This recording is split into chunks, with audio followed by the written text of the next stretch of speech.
All right. Kay, how are you? I'm great. How are you?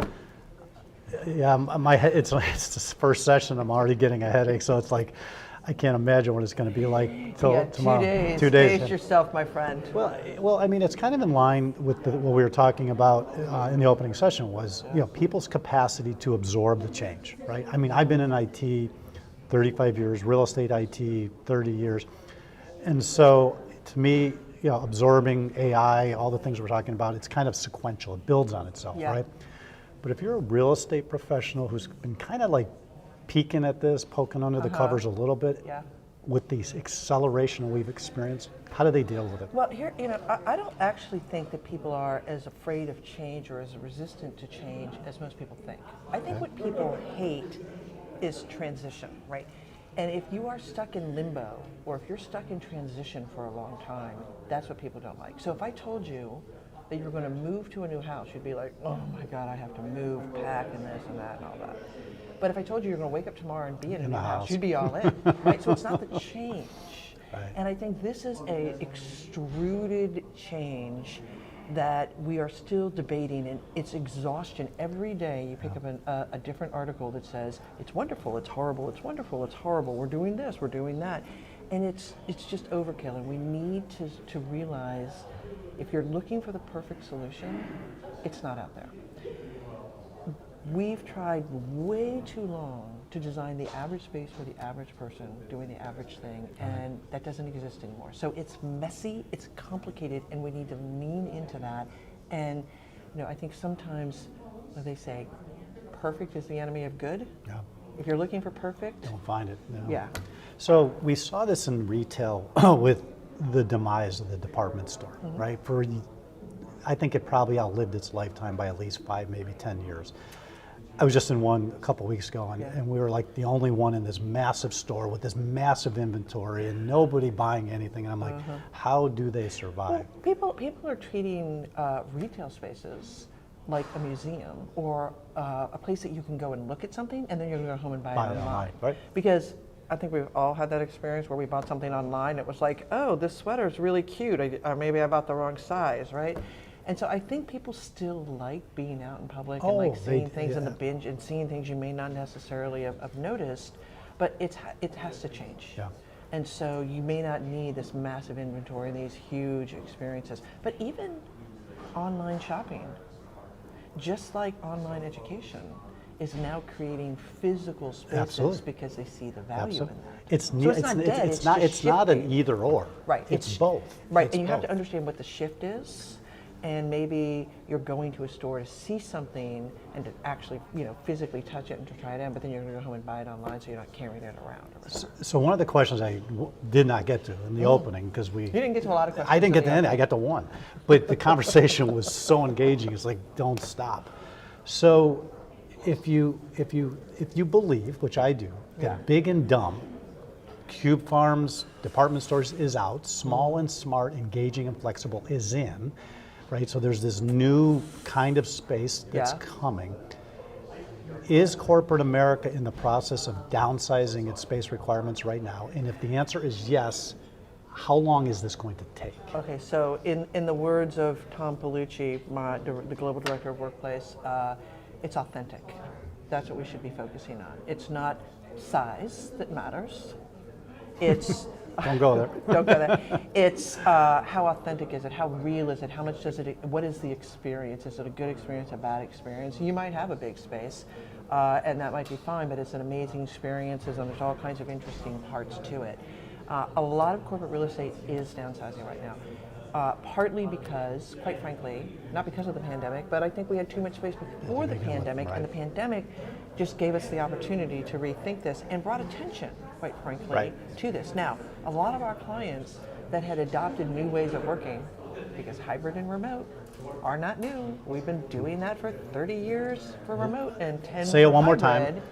Remote hybrid is not new. No, it's unique because of the scale of which it's happened, but not of that. And so there's a lot of companies that have been doing this, and we have a lot of really great lessons learned, and they aren't necessarily downsizing. The other thing is, it depends on what sector you're in. So healthcare and science and technology are not downsizing. Nope. And in the beginning of the pandemic, tech didn't downsize. They probably went on too much of a spending spree, but there are absolutely companies and sectors that are growing. Logistics companies, tech companies, pharma. You just got to know where they are. And in certain markets too, right? Yeah. Like India right now is on fire. Right. Well, when we were in China a few years back, and I said, where do you make way for your remote workers? And they said, you don't have any. No, you need to be in the office. This is actually becoming a North American issue, right? Because in China, and in lots of parts of Asia, you've got multiple generations living in smaller family units, and you go to the office To get out of the 300 square foot apartment. Yes, and there's a status associated with being in the office. pretty and doing office, that. In yeah. other parts of the world, they don't have the infrastructure Right. to be able to work remotely. I mean, in Africa, they're load shedding right now, so that's a huge issue. Or they don't, they don't necessarily. Our have that. suburbanization, which gave us this 3,000 square foot house with a room for an office, Yeah. is what puts us in this Well, position. yes, Yeah. and it's interesting too because if you think about it, in North America, almost every city west of the Mississippi is less than 150 years old. In Europe, those cities were evolved over centuries. And so housing is intertwined throughout the city, where a lot of American cities were designed as a central business unit. And a suburb. Everybody lives outside in the suburbs. We have the longest commutes. That's We have a that- conversation over a great bottle of wine, because I spent some time in Yeah. Europe this summer, Very different. but the train system and the whole, Yeah, it very- was very different. extraordinary. Extraordinary compared to our live here, work here, play there. Absolutely. They're different regions that have different issues, culturally, infrastructure-wise, all of that. Yeah. So, and that's a much bigger conversation. So, How many hours do we have? yeah. So, if you, with all the clients that you deal with around Yeah. the world, I'm sure there's one or two that bubbles to the top that is getting this more than another, right? Don't tell me who they are, because I know you probably can't, but what are some of the characteristics of those meetings that give you hope that these people are going to lead us into a new place? So we have fundamentally changed the way that we approach our client engagements. And typically architectural and design firms go to a client and say, what do you want? It's like your doctor saying, what do you think you have, right? And it's not that I don't care what you want, but their whole world has been flipped upside down and they don't even know what the options are. We do this every day, we're the experts. They are expecting us to bring that collective knowledge and that insight to help them see what is possible. So we now have these sessions called Framing the Possible, where we say, have you thought about DEI? And where are you now and where do you want to be? Okay, and if there's a big gap between those two, doing the same thing isn't going to get you there. Have you thought about, hybrid working or inclusivity or sensory processing and neurodiversity? Have you thought about all these things that are impacting people, and how are we addressing that in the workplace? Because I can design an amazing space, but if I'm not addressing some of those bigger issues, it's not going to solve the problem. Final question. At home, I've got 500 megabits from Spectrum for about $100 a month. Yeah. My internet is phenomenal. Yeah. Dogs at my feet. Can pop the kids to school in the morning and be back in 15 minutes, ready for my first meeting. Why am I going back into the office? I think there's a lot of reasons to go back in the office. First of all, I think it's hysterical that there's a whole lot of moms that couldn't wait to get back into the office because there's a lot of distractions at your house and there's a lot of bedlam that's going on. Right. I think it's for connecting with other people. We are human. We like to connect with people. Cultural, I think a lot of people sat stagnantly in one place all day and it just became draining. I think what you're not hearing from corporate executives, but they're telling us in these roundtables that we're hosting all around the world, is that yes, people are working longer maybe at home because they roll their commute time right into the office. That happened at the beginning. That's waning now. But people are sitting on Zoom calls 252% more times. Right. And most of the time they're multitasking. And you can't really multitask. So what's happening is the quality of what work is is being going down. produced, and you're draining your brain at twice the rate. So you're exhausting yourself to put out something that is of poor quality. And that's one of the reasons why they want people back. Plus, the emerging leaders, and quite frankly, the older leaders who aren't maybe as tech savvy, or the younger people that don't see, how did you deal with that difficult client? How did you answer that question? How did you address this? There's lots of things we gain when we are together. I totally agree. But you don't necessarily have to do that 5 days a week. 5 days a week.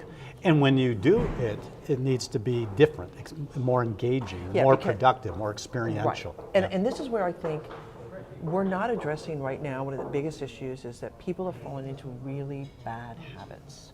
If I am commuting to the office to sit on Zoom calls all day with 10 other people in my studio also on that same Zoom call, and we're all multitasking, and that meeting is going for an hour, when it could have been done in 15 minutes if we all just got up and moved, it's going to be a horrible experience for everybody. And again, we're not really addressing the behavior. So a lot of this is really bad behaviors. We've gotten into some bad behaviors, and we need to snap out of some of that. One final quick question. Oh, how many hours? Was the last, okay, how many hours a night do you sleep? I try actually during the pandemic. I actually No. With your travel schedule. With your travel with schedule. my travel. Yeah, with as much travel as you do. At least 6. At least, and I sleep really well on airplanes, by the way, or I try to. But I try. Because every time I talk to you, you're in a different country. I just can't imagine. Yeah, but your body defies time zones after a while After a when while. it has no idea where you No are, idea, which exactly. probably isn't very healthy. But it has. My body is so confused it doesn't care. You are one of the hardest working people I know. Well, thank you. It's very Really, kind of you to really. say. Thank you for being here. Thank Yeah, you for being happy a to. co-chair. We are not done with you yet. Yeah, We got no. lots of conversations I want to All talk. good day. We got to get back in there and hear what other people are saying. Exactly. I want to Yeah, talk I'm going to be in strategy. sponge mode. Okay. Thank you very much.